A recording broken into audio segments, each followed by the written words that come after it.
mengakibatkan terjadinya kecelakaan maut. Namun, malang tak dapat ditolak. Sejatinya maut begitu dekat dengan kita. Ia bisa datang kapan saja tanpa memedulikan keadaan kita. Pun begitu dengan kecelakaan maut. Karena berbagai sebab dan akibat, ia bisa terjadi pada siapa saja dan kapan saja. Selain faktor alam dan kondisi kendaraan yang tidak bagus, faktor kelalaian manusia seringkali menjadi penyebab utama beberapa kecelakaan maut yang telah terjadi. Dan malam ini kami telah merangkum beberapa kasusnya dalam 7 kecelakaan maut di Indonesia versi On The Spot.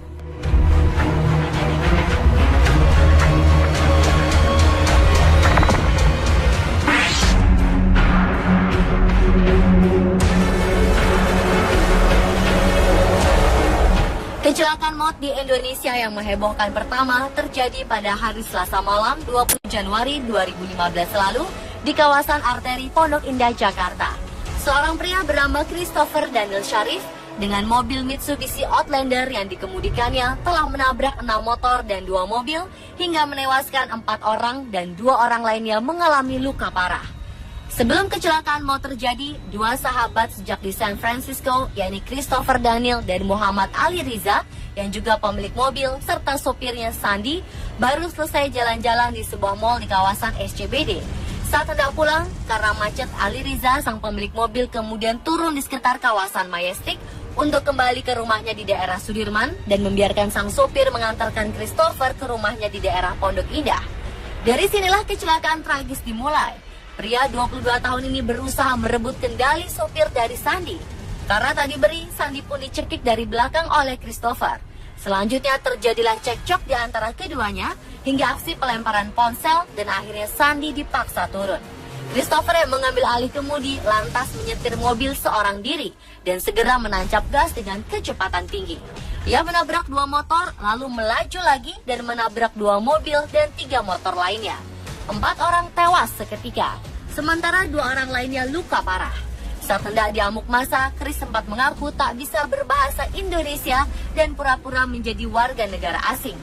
Namun setelah diselidiki, ia ternyata adalah warga negara Indonesia yang sedang berlibur dari kuliahnya di San Francisco. Dari hasil pemeriksaan polisi, Christopher dan Ali Riza positif mengkonsumsi narkoba zat berbahaya LSD atau Lysergic Acid Diethylamide. Menurut Badan Nasional Narkotika, LSD membuat penggunanya mengalami halusinasi, sehingga terjadi disorientasi ruang dan waktu. Bisa berupa tak mampu membedakan siang dan malam, memperhitungkan jarak, dan sebagainya. Karena ulahnya ini, Christopher tak hanya dikenakan undang-undang lalu lintas atas perkaranya menabrak sejumlah motor dan mobil yang mengakibatkan 4 orang tewas, ia juga akan dijerat dengan Undang-Undang Nomor 35 Tahun 2009 tentang narkotika.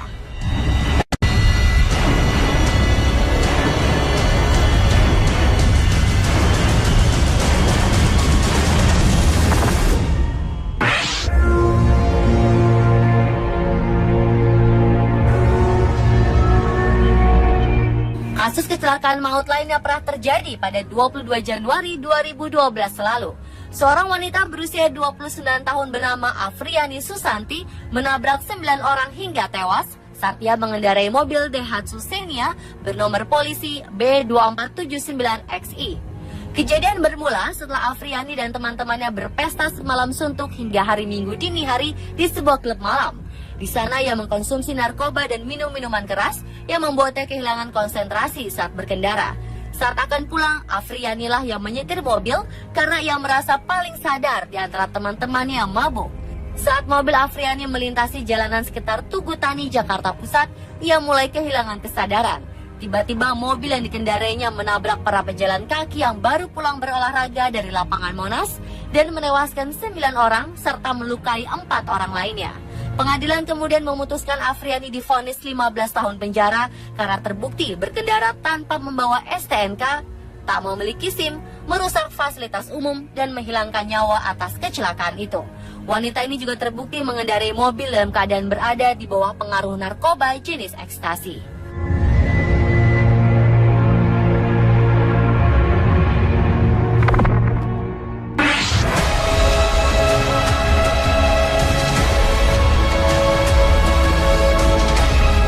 Selanjutnya pada 2013 lalu, kasus kecelakaan maut juga menimpa putra dari Hatta Rajasa.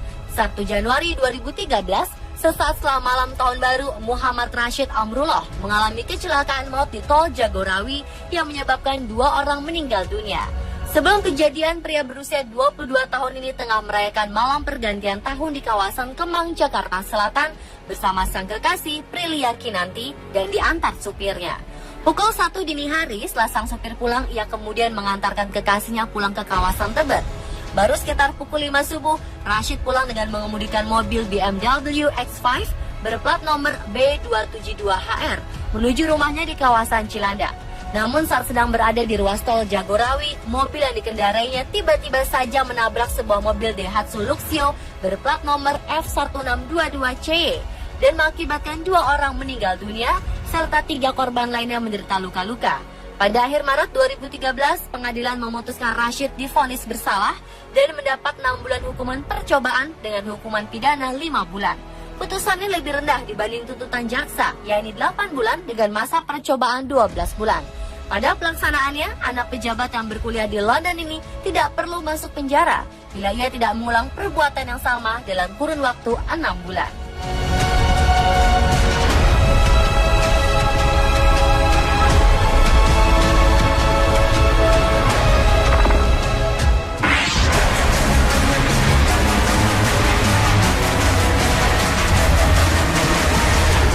Masih di 2013, kasus kecelakaan maut selanjutnya menimpa anak bungsu musisi Ahmad Dhani dan Maya Estianti, yaitu Abdul Qadir Jailani atau akrab disapa Dul. 8 September 2013 lalu, mobil sedan bernomor polisi B80 SAL yang dikendarai Dul kehilangan kendali dan menerjang pagar pembatas jalan di kilometer 8 Tol Jagorawi hingga terlepas dan membawanya ke jalur seberang. Akibatnya ia menghantam 2 mobil dari arah berlawanan. Kecelakaan maut ini menewaskan 7 orang, di mana 6 orang tewas seketika di lokasi dan 1 orang lagi meninggal di rumah sakit. Kecelakaan maut ini juga menyebabkan 9 orang lainnya terluka. Dul kemudian diperiksa kepolisian dan menghadapi 3 dakwaan kumulatif dengan hukuman terendah 1 tahun penjara dan maksimal 6 tahun penjara. Namun pada Juli 2014, Pengadilan Negeri Jakarta Timur memvonis Dul bebas dan dikembalikan kepada orang tua. Dul dinyatakan bersalah atas kelalaiannya, namun ia dikembalikan ke orang tua dan tidak ditahan karena alasan masih anak-anak.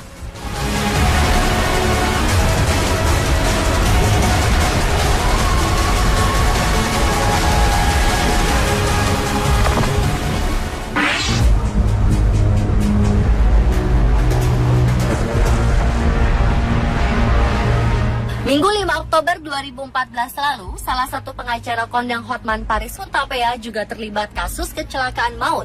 Mobil Lamborghini hijau yang dikendarainya mengalami tabrakan dengan mobil lain hingga menewaskan 1 orang. Sebelum kejadian berlangsung, Hotman berangkat dari rumahnya di kawasan Kelapa Gading untuk berolahraga di kawasan Pantai Indah Kapuk, Jakarta Utara.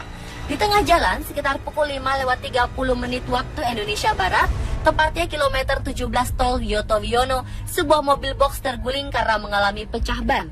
Sopir bus pariwisata di belakangnya terkejut hingga ia banting setir ke kanan dan mengenai sedan Lamborghini hijau bernomor B999NP yang dikemudikan Hotman. Tabrakan pun tak dapat dihindarkan. Karena kejadian ini, sopir mobil box bernama Edi Sulaiman terpental dari mobil dan meninggal dunia. Sementara kernet mobil box bernama Mulyono harus mendapat perawatan dan Hotman Paris sendiri hanya sedikit mengalami syok. Setelah penyidikan, Polda Metro Jaya kemudian menutup kasus ini karena berdasarkan beberapa penemuan fakta dan keterangan saksi, Hotman dinyatakan tidak bersalah.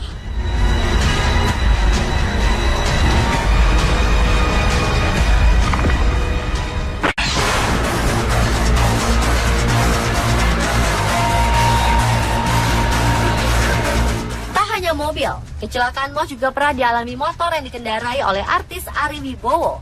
Kecelakaan ini bermula saat Ari mengendarai motor besarnya Ducati pada Senin siang 10 Juni 2013. Setibanya di Jalan Walter Monginsidi, Jakarta Selatan, Ari yang melaju dengan kecepatan 40 km per jam hilang keseimbangan dan menabrak Karmadi yang tengah menyapu tepi jalan. Menurut kesaksian Ari, ia telah membunyikan klakson, tetapi korban tak mendengar. Karmadi pun mengalami luka pendarahan di kepala serta lecet di kaki. Saat itu Ari langsung bertanggung jawab dengan membawa Karmadi ke RSPP. Namun 2 hari kemudian Karmadi meninggal dunia. Berdasarkan keterangan saksi, status Ari kemudian diubah menjadi tersangka. Ari menabrak pria berusia 80 tahun ini hingga meninggal dunia. Namun status tersangka Ari berubah menjadi status sebagai korban keesokan harinya setelah polisi menemukan bukti baru berupa rekaman CCTV yang merekam kejadian kecelakaan tersebut. Dalam video CCTV ini terlihat Ari Wibowo berada di jalur yang seharusnya dan ia dinyatakan tidak lalai. Sedangkan korban yang merupakan petugas kebersihan berlari menyeberang jalan dengan membelakangi jalan hingga ia tertabrak.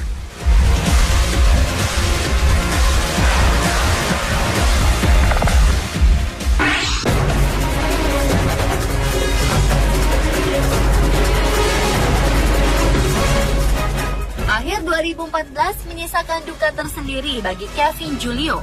Pasalnya sang ayah Asep Chandra Hikmawan menjadi korban tabrak lari yang menyebabkan sang ayah harus pergi untuk selamanya.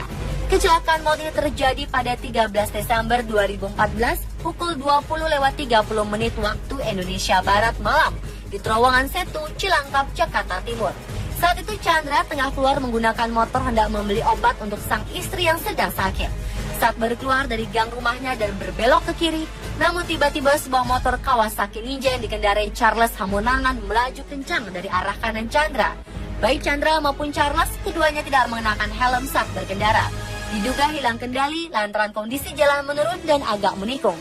Motor Ninja bernomor polisi B3065WA itu pun langsung menabrak sisi kanan motor Chandra.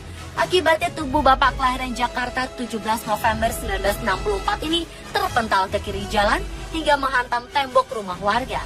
Ayah dari Kevin Julio ini pun mengalami luka parah di kepala, patah tangan, serta serangan jantung dan meninggal dunia di Rumah Sakit Pasar Rebo, Jakarta Timur. Sementara di lain tempat, Charles diketahui mengalami luka ringan dan dirawat di rumah sakit yang sama. Pihak kepolisian kabarnya masih terus mencari bukti dan mengumpulkan keterangan mengenai kecelakaan maut ini.